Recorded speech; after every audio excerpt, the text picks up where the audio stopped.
राधे राधे प्रिय दर्शकों, जिंदगी का सफर चैनल में आपका स्वागत है। सुबह के 11:30 बज चुके थे। 70 वर्षीय शोभनाथ जी की सांसें तेज थी। तौलिए से अपने गीले हाथ को पोंछ रहे थे। उनका हाथ पैर झुंझुनाहट दे रहा था। अभी अभी सुबह के सारे काम निपटाकर वह फ्री हुए थे कि उन्हें लगा कि थोड़ा सा कुछ खा लेता हूँ तो काम करने की शरीर में ताकत मिल जाएगी। जैसे ही वह कटोरी में रखी हुई खीर को खाने के बैठते हैं तो दरवाजे पर डोरबेल बज जाती है। सोमनाथ जी फिर से उठकर दरवाजा खोलने जाते हैं तो सामने उनकी बहू खड़ी थी। सोमनाथ जी साइड में हटे तो दंदनाती हुई उनकी बहू डाली कमरे के अंदर घुस जाती है। वह अभी अभी ब्यूटी पार्लर से आई थी। सोमनाथ जी को टेबल पर रखे हुए खीर खाते देखकर वह गुस्से से आग बबूला हो जाती है। बुढ़ऊ, मैंने तुझे घर के सारे काम निपटाने को कहा था और तू यहाँ अपने लिए खीर बना लिया है। वह खीर कटोरी भर पकड़कर फेंक देती है। नीचे पूरे फर्श में खीर फैल जाती है और जोर जोर से अपने पति यानी कि उमाकांत जी के बेटे सनिकेत को आवाज देने लगी। जोर से आवाज दी, सनिकेत, जल्दी से बाहर आओ, देखो अपने पिता की हरकतें। तुम्हारे पिता ने क्या किया है? सनिकेत, जो अभी अपने कमरे में लैपटॉप पर काम कर रहा था, वह अपनी पत्नी की आवाज सुनकर बाहर आता है। सोमनाथ जी डरे घबराए हुए खड़े थे। कुछ समय पहले की बात है, जब सोमनाथ जी का एक बड़ा पूरा परिवार हुआ करता था। सोमनाथ जी सिटी के शिवाजी कॉलोनी में रहा करते थे। सोमनाथ जी के घर में उनकी 3 बेटियां और उनका एक छोटा बेटा सनिकेत था। सोमनाथ जी की पत्नी का नाम सुमित्रा जी था। सोमनाथ जी के माता पिता तो उनकी शादी के कुछ सालों बाद ही गुजर गए थे। सोमनाथ जी की पत्नी को पहले 3 बेटियां हुई।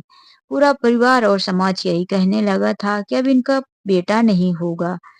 कुछ पुराने विचारों के कारण बेटियों को घर का वारिस नहीं समझा जाता था। सोमनाथ जी तो बेटियों को ही बेटा समझते थे, लेकिन परिवार और पड़ोसियों के तानों ने सोमनाथ जी की पत्नी सुमित्रा जी को मजबूर कर दिया था कि एक बेटा उन्हें होना ही चाहिए। इसीलिए चौथी बार जब वह बेटे को जन्म दी, घर में खुशियां छा गई। अब सोमनाथ जी के 4 बच्चे, 3 बेटियां, एक बेटा हो गया था। अपने बेटे सनिकेत को वह तीनों बेटियों से ज्यादा प्यार देते और उसकी पढ़ाई लिखाई भी तीनों बेटियों से बेहतर किया। बेटियां पहले बड़ी थी, इसीलिए एक एक करके तीनों बेटियों का उन्होंने ब्याह कर दिया। बेटियां अपने अपने घर में खुशी से साथ अपना जीवन व्यतीत कर रही थी। अच्छे संस्कार थे, घर गृहस्थी अच्छी चला रही थी। उन्होंने अपने बेटे सनिकेत को खूब पढ़ाया। जब वहाँ शहर में स्कूल उनकी पढ़ाई की खत्म हुई, तो उन्होंने सनिकेत को शहर पढ़ने भेज दिया। सोमनाथ जी का शहर में ही एक कपड़े का दुकान हुआ करता था। सोमनाथ जी को वैसे किसी चीज की कमी नहीं थी, क्योंकि शहर के बस स्टैंड के पास में दुकान होने के कारण उनकी दुकान बहुत अच्छे से चलती थी, अच्छी आमदनी थी। तभी तो 3 3 बेटियों का अच्छे से ब्याह, उनका पालन पोषण और बेटे की शहर में पढ़ाई, सब कुछ उन्होंने संभाल रखा था। समय गुजरता गया। सोमनाथ जी का बेटा भी, संकेत भी बड़ा होने लगा था। संकेत ने बाहर ही पढ़ाई की और वहीं वह इंजीनियरिंग की ट्रेनिंग करने लगा। सोमनाथ जी की पत्नी सुमित्रा जी अपने बेटे के लिए उसकी शादी की सपने देखने लगे। तीनों बेटियां घर से जा चुकी थी। अब एक बहू आ जाए तो घर गृहस्थी संभाल लेगी, बस उनके लास्ट उम्मीद यही रह गई थी। मानो तो उनके जीवन की आखिरी अरमान। यह भी सोमनाथ जी जल्दी ही पूरा करना चाहते थे। उन्होंने अपने बेटे के लिए कई रिश्ते देखे, लेकिन उनके बेटे को पसंद नहीं आई। जब उनका बेटा एक बार शहर से आया तो कई फोटो दिखाए, लेकिन उसने कहा, पापा, इन फोटो को देखने की जरूरत नहीं है। मुझे एक लड़की शहर में ही पसंद है। वह मेरे ही कॉलेज में है, उसका नाम डॉली है। यह सुनकर सोमनाथ जी और सुमित्रा जी एक दूसरे की तरफ देखे और मुस्कुराए। कहने लगे, लो, हम लोग अपने बेटे के लिए बहू ढूंढ रहे थे, बेटा खुद ही हमें ढूंढकर बता दिया। सोमनाथ जी ने कहा, बेटा, हमें कोई ऐतराज नहीं है, तुम हमें लड़की के घर वालों से मिलवा दो और हाँ बोलो कि हमें जल्दी से जल्दी ब्याह करना है। तुम्हारी माँ अब घर के काम अकेले करने में काफी परेशान हो जाती है। जब तक तुम्हारी तीनों बहनें थी, तो तुम्हारी माँ को सुख था। अब बहू आएगी, तो बहू घर गृहस्थी संभाल लेगी। संकेत ने गंभीर और धीमे स्वर में कहा, पापा, डाली शहर में मेरे जैसे ही पढ़ने गई थी। डाली का घर यहीं करणपुर में 30 किलोमीटर दूरी पर है। उसके पिताजी का नाम उमाकांत है। यह सुनकर तो सोमनाथ जी के कान खड़े हो गए। क्या क्या क्या बोला संकेत? करणपुर? उमाकांत? अरे, करणपुर में तो मेरे दोस्त उमाकांत रहते हैं। संकेत ने कहा, पापा, पता नहीं वही है कि कोई और, लेकिन उसके पिताजी का नाम तो उमाकांत जी ही है। अब तो सोमनाथ जी को उनसे मिलने की और भी ज्यादा बेचैनी हो गई। उन्होंने कहा, तो फिर बेटा, चलो जल्दी से इसी बार मिलकर आते हैं। सुमित्रा जी भी बहुत खुश हो गई और कहने लगी, बेटा, तेरे पापा ठीक कहते हैं। शादी ब्याह शुभ कामों में देरी नहीं करनी चाहिए। संकेत ने डॉली से नंबर ले लिया और एड्रेस एड्रेस सुनकर ही सोमनाथ जी को लगा कि ये सच में मेरे दोस्त का ही एड्रेस है। वह लोग तीनों डॉली के मायके पहुंच जाते हैं। घर देखकर ही सोमनाथ जी समझ गए थे कि यह कोई और नहीं, मेरे दोस्त उमाकांत का ही घर है। लेकिन जब घर के अंदर गए और उमाकांत जी से मुलाकात हुई, तो सोमनाथ जी के खुशी का ठिकाना ना रहा। वह आगे बढ़कर अपने बचपन के दोस्त से गले मिल जाते हैं। दोनों बहुत खुश होते हैं और कहते हैं कि भगवान ने हमें एक बार फिर से मिला दिया, हमारी दोस्ती को रिश्तेदारी में बदल दिया। इतना अच्छा रिश्ता था। दोनों ने जल्दी से स्वीकार किया और सारी विधि विधान के हिसाब से डाली और संकेत की शादी हो जाती है। शादी के बाद कुछ दिनों तक तो डाली घर में बहुत ही आदर्श बहू बनकर रहती थी। सुमित्रा जी बहू के आने के बाद भी घर के सारे काम किया करते थे, लेकिन डाली कामों में उनकी मदद कर दिया करती थी। यही सुमित्रा जी को अच्छा लगता था। समय गुजरता गया और अब डाली एक बच्चे की माँ भी बन चुकी थी। डाली का बेटा इस वर्ष 8 साल का हो चुका था, लेकिन डाली के शान शौक और फैशन में कोई कमी नहीं आई थी। संकेत की अच्छी खासी नौकरी चल रही थी। एक दिन अचानक से सुमित्रा जी की तबीयत खराब होती है। हॉस्पिटल लेकर गए, दवाइयां लाए। कई दिनों तक उनकी दवाइयां चलती रही। सुमित्रा जी को खांसी, सीने में दर्द और सांस फूलने जैसी बीमारी ने पकड़ लिया था। 2-3 महीने दवा चलती रही, कभी आराम हो जाता, कभी तकलीफ बढ़ जाती।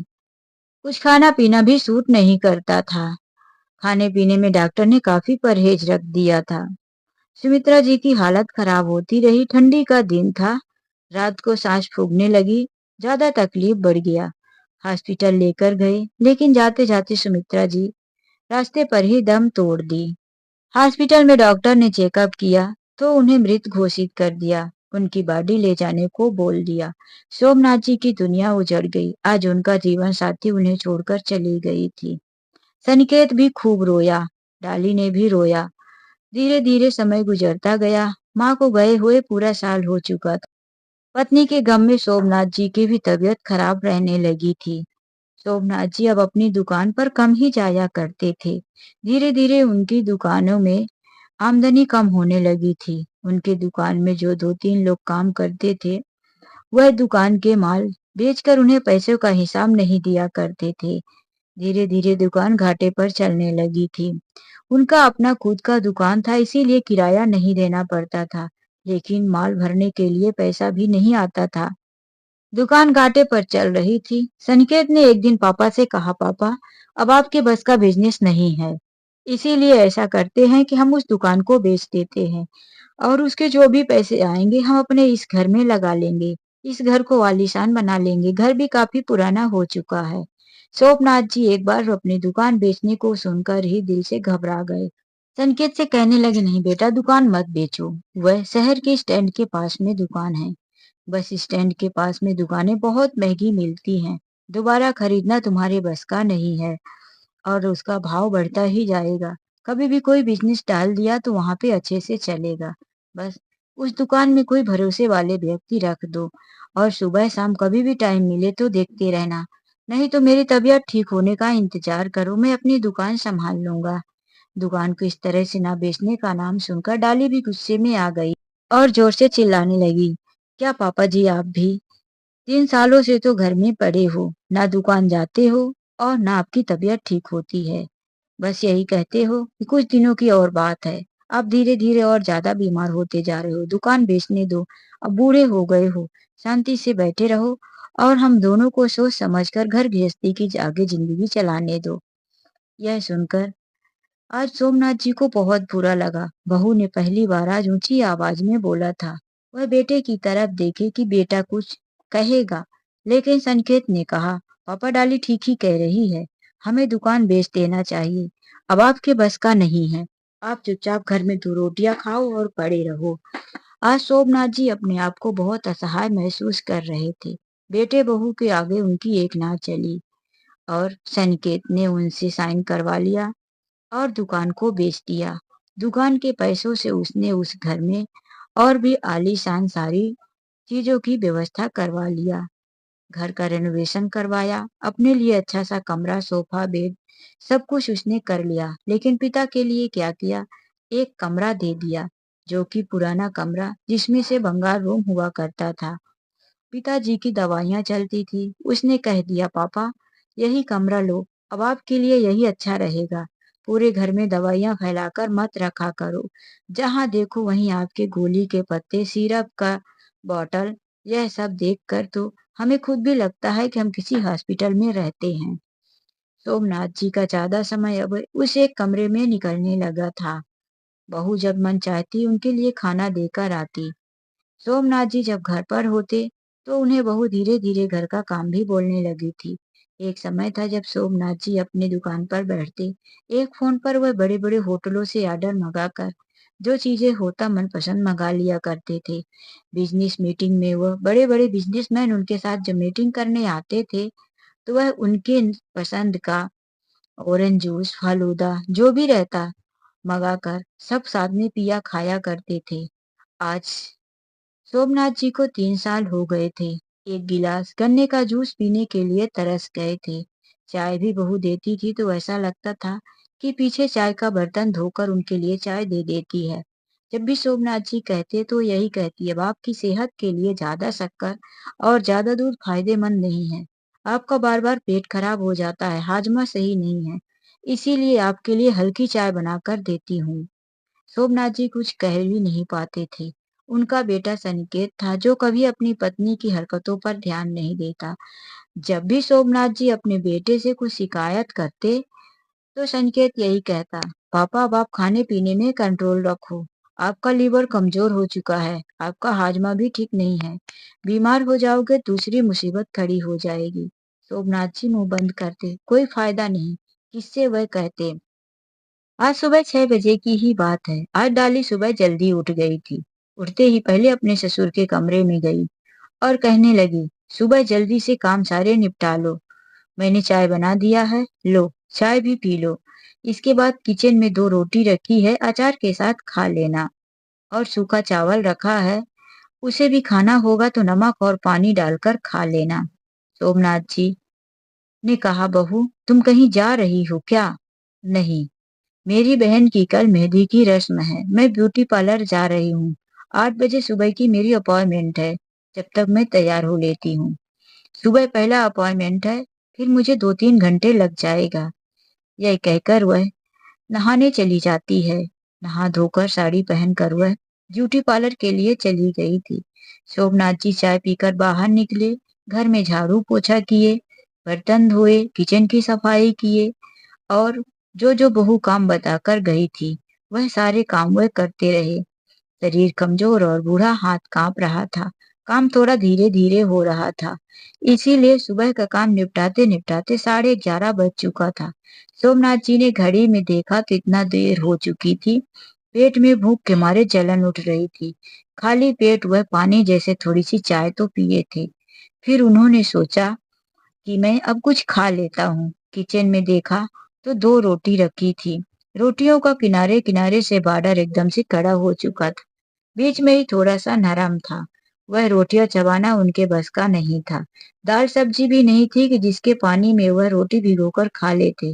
फिर उन्होंने देखा कि एक कटोरी में थोड़ा सा बासी चावल रखा था। बहू ने कहा था कि नमक और पानी डालकर उसी भात को खा लेना। नमक पानी डालकर उनका मन नहीं था खाने को। उन्होंने सोचा कि मैं इस भात को कुछ तो कर लेता हूँ। वह उस भात को थोड़ा नमक और तेल डालकर गरम करने वाले थे, लेकिन उनके मन में अचानक से आया कि इसमें थोड़ा दूध और शक्कर डालकर इसे पका देता हूँ, तो यह खीर बन जाएगी। काफी समय से उनका कुछ मीठा खाने को मन कर रहा था। आज जब वह चावल देखे और वहीं रखे हुए दूध को ठंडा होता हुआ देखे, तो वह उसमें से थोड़ा सा पानी और थोड़ा सा दूध डालकर चावल को गर्म कर लिए। 2 चम्मच शक्कर डाल दिए। वह किसी तरह से खीर का रूप ले ली। सोमनाथ जी को पता था कि ये वह खीर नहीं है जो मुझे सुमित्रा जी बनाकर खिलाया करती थी। एक मुट्ठी चावल 1 लीटर दूध में डालती और फिर उसे गाढ़ा होने तक पकाती। बहुत ही टेस्टी खीर बनाया करती थी। कई प्रकार के ड्राई फ्रूट डालती थी। उसे खाओ तो उँगलियाँ चाटते रह जाओ। आज उनका वही खीर खाने को बहुत मन हो रहा था, लेकिन वो खीर उनकी किस्मत ने कहा, इसीलिए उन्होंने अपने मन का ही बासी भात का थोड़ा-सा बना लिया। जैसे ही वे टेबल पर खीर लाकर रखे और टेस्ट करने के लिए एक चम्मच उठाया कि डोरबेल बज गई। दरवाजा खोला तो उनकी बहू अब ब्यूटी पार्लर से आई थी। वह साइड में हटे और उनकी बहू डाली कमरे के अंदर घुसी, लेकिन उसकी नजर टेबल पर रखे हुए खीर पर पड़ गई। वह गुस्से से आग बबूला हो गई। इस बुढ़े ने तो आज सारा दूध डालकर खीर बना लिया है। मैं इसे बोलकर गई थी कि भात में नमक और पानी डालकर खा लेना। रोटी भी रखकर गई थी, लेकिन इस चटोरे ने तो खीर बना लिया है। वह वहीं गुस्से से खीर की कटोरी को उनके हाथों से खींचकर नीचे फेंक दिया। पूरा खीर फर्श में फैल गया, जो कि अभी शोभनाथ जी ने साफ सफाई किया था। वह चिल्लाई, "सनिकेत जरा बाहर आओ, देखो अपने पिता की हरकतें। तुम्हारे पिता मेरे जाते ही पीठ पीछे खीर बनाकर खा रहे।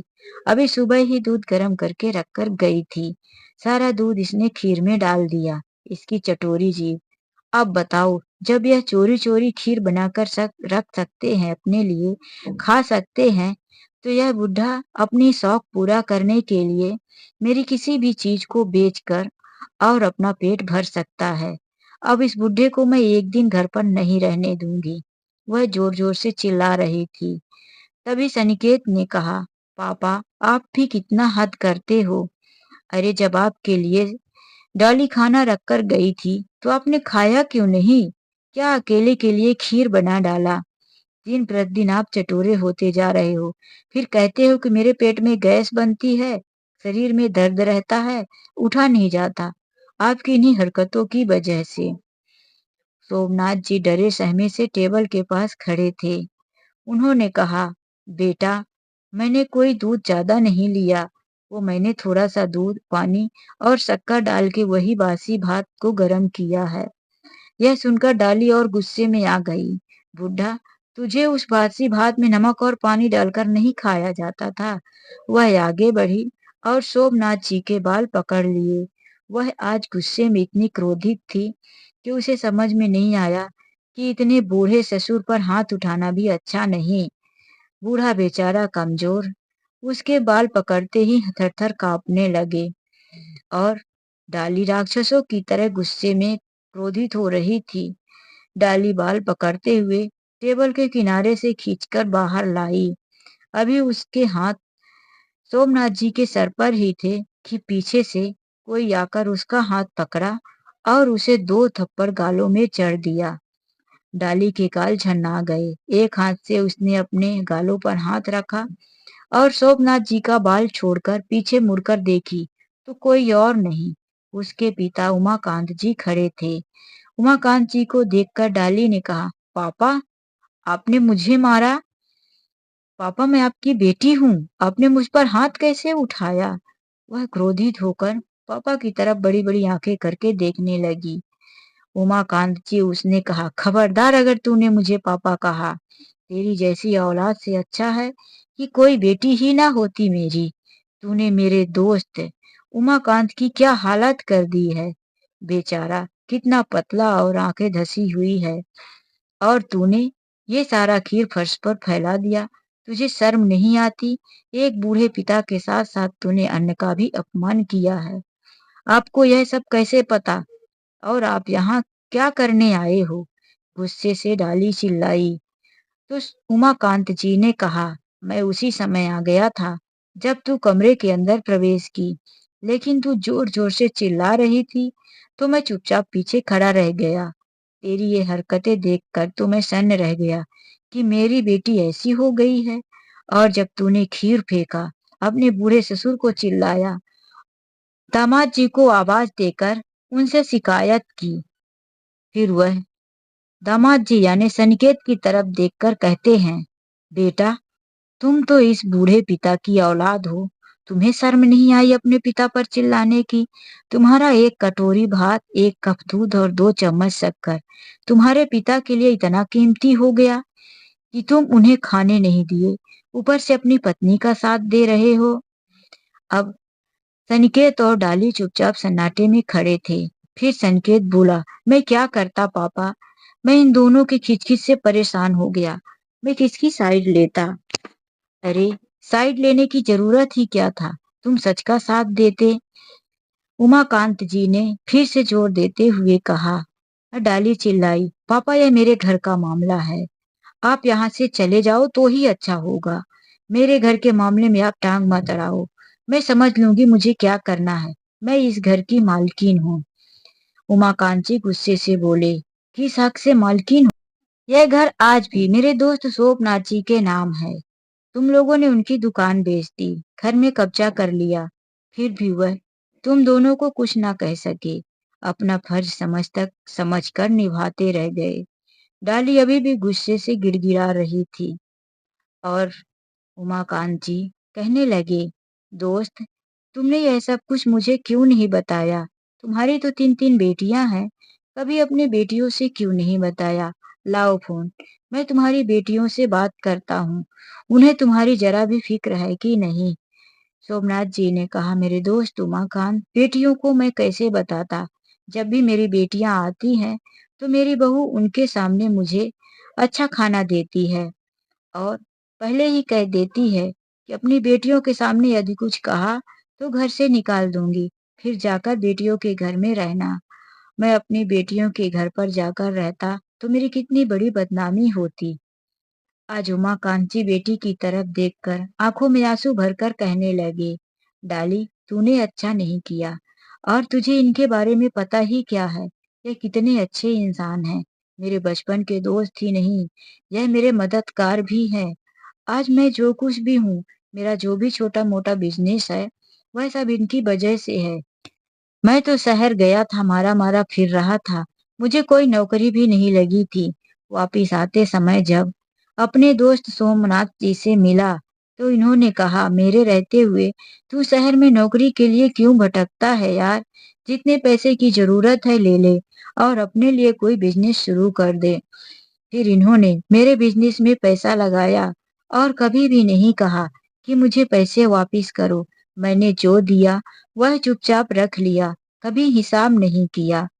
मेरे ऐसे दोस्त को आज तो इस हालात में लाकर कर दी है। वह अपने दोस्त के कमरे की तरफ नजर डाले, उनकी रूह कांप गई। जो पहले कभी इतने बड़े शोरूम के मालिक हुआ करते थे, गद्दी में बैठा करते थे, आसपास बड़े बड़े बिजनेसमैन की भीड़ जमा रहती थी। बड़े बड़े बिजनेसमैन व्यापारियों से बड़े बड़े होटलों में उनकी मीटिंग हुआ करती थी। आज वह एक छोटे से कमरे में टूटी हुई चारपाई रखी थी, पुराना अलमारी था, कमरे में एक पंखा भी नहीं था, चारों तरफ गंदगी पड़ी थी। उनका कमरा भी अच्छी तरह से साफ नहीं होता था, तितर बितर दवाइयां पड़ी थी।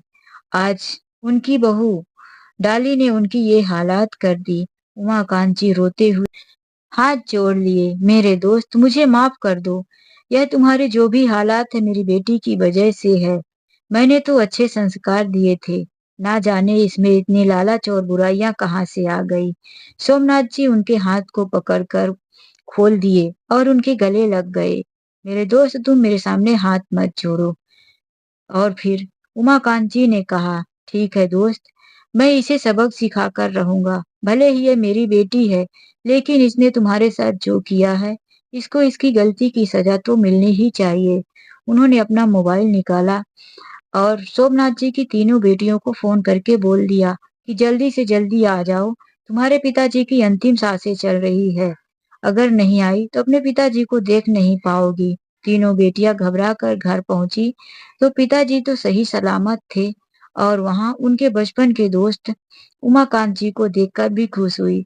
फिर उमाकांत जी ने सारी बात बताई और कही, तुम लोग अपने पिता की खबर नहीं लेने आई, कभी अपने पिता के बारे में जानने की भी कोशिश नहीं की। तीनों बेटियों ने एक साथ कहना शुरू कर दिया, हमें पता नहीं था अंकल कि पापा के साथ यह सब हो रहा। जब भी हम आते थे तो भाभी पापा को अच्छे अच्छे खाना बनाकर देती, उनका ध्यान रखती थी। तो हमें यही लगता था कि भाभी का ही सब कुछ है। पापा ने इतना सब कुछ कमाया है, इतना सब कुछ दिया है, तो भाभी ध्यान क्यों नहीं रखेगी। हमें तो कभी लालच ही नहीं था। जब माँ रहती थी तो कभी हमें विदाई के रूप में एक आध साड़ियां भी दे दिया करती थी। लेकिन अब माँ के ना रहने पर मायका मायका नहीं लगता। हम लोग पापा से मिलने एक आध घंटे के लिए आते और चले जाते थे। कभी पापा ने भी हमें बताने की कोशिश नहीं की। सोमनाथ जी ने कहा, तुम्हारी भाभी ने हमें कहकर रखा था कि बेटियों के सामने कभी बोलना मत। अब सब बात सामने आ चुकी थी तो उमाकांत जी ने कहा, हम इन्हें पुलिस के हवाले कर देंगे। लेकिन डाली हाथ जोड़कर कहने लगी, नहीं पापा ऐसा मत करो, मैं आपकी बेटी हूँ, हमें पुलिस में मत दो। उमाकांत जी ने कहा, एक पिता होने के नाते मैं तुम्हें जेल नहीं भिजवा सकता, लेकिन मैं यह फैसला इन तीनों बेटियों पर छोड़ता हूँ कि यह अपने पिता के लिए क्या फैसला करती हैं। अब तीनों बेटियां गुस्से से आगे आकर कहने लगी, अंकल आप बुरा मत मानिएगा, लेकिन अब भाभी को यहाँ हम नहीं रहने देंगे। यह सब कुछ मेरे पिताजी का है। अब यहाँ से भाभी और भैया तुरंत निकल जाएं। संकेत कहने लगा, दीदी तुम लोग पागल हो गई हो, हम अपना घर छोड़कर क्यों जाएं? आखिर हम इकलौती संतान हैं और बेटा होने के नाते सब कुछ मेरा ही है। तीनों बेटियों ने एक साथ कहा, अच्छा सिर्फ संपत्ति के मालिक हो और पिता की हालत देख रहे हो। तुम लोग अगर यहाँ से नहीं गए तो अब मैं पुलिस बुलाऊंगी, बड़ी बेटी ने आगे बढ़कर कहा। तीनों बेटियों ने जोर जबरदस्ती करना शुरू कर दिया, अगर पिताजी का घर छोड़कर नहीं गए तो जेल जाओगे। तुम लोग सोच लो, जेल जाओगे या यह घर खाली करोगे। संकेत ने कहा, ठीक है दीदी, हम खाली कर देंगे। डाली कमरे के अंदर जाने लगी तो बड़ी बेटी ने कहा, भाभी कहाँ चली महारानी, यह खीर फेंका है उसे साफ करो, इसके बाद जो करना है करो। डाली ने फेंके हुए खीर को साफ किया। वह जो अभी अभी नेल आर्ट करवा कर आई थी, उसके नेल अब गंदे हो चुके थे। फिर उन दोनों ने अपने लिए कमरा ढूंढना शुरू कर दिया और तीनों बहनें किचन में गई। उमाकांत जी ने दूध लाया और फिर खीर बनाई। तीनों बेटियों ने दो थालियों में गर्मा गर्म खीर परोस दिया। खीर ठंडी होने लगी। आज उमाकांत जी और सोमनाथ जी बैठकर साथ में खीर खाए। सोमनाथ जी की आंखों में आंसू आ गई। पिता हो तो आपके जैसा, जो कि अपनी बेटी की परवाह न करते हुए दोस्त और सच्चाई का साथ दिया। तीनों बेटी और उमाकांत जी ने बैठकर फैसला कर लिया कि अब सोमनाथ जी को कैसे सुखी रखना है। घर इतना बड़ा था कि उसमें दो किराएदार आराम से आ गए। 10,000 उनको किराया मिलने लगा। सोमनाथ जी के लिए अलग से कमरा उसी में बनवा दिया गया और बाकी दो किराएदार उसमें रख दिए गए। सोमनाथ जी की सेवा के लिए एक नौकरानी और एक नौकर, जो कि नौकर 24 घंटा रहता और नौकरानी किचन का काम करती। तीनों बेटियां समय समय पर आकर मिलती रहती। उमाकांत जी भी अपने दोस्त की खबर लेते रहते। वैसे तो तीनों बेटियों ने काफी जोर दिया कि पापा जी आप हमारे घर चलिए, आप हमारे घर। तीनों बेटियों ने कहा, लेकिन सोमनाथ जी ने कहा, नहीं, हमारे में बेटियों के घर का पानी भी नहीं पीते, तो मैं आप लोगों के घर जाकर बोझ बनकर कैसे रह सकता हूँ। मेरी बच्चियों, तुम लोग अपने अपने घर में सुखी रहो। सोमनाथ जी अपने ही घर में रहने लगे। दो किराएदार थे। बीच बीच में किराएदारों से मिलना जुलना बातें करना लगा ही रहता था। अच्छे किराएदार थे, अच्छा व्यवहार रखते थे।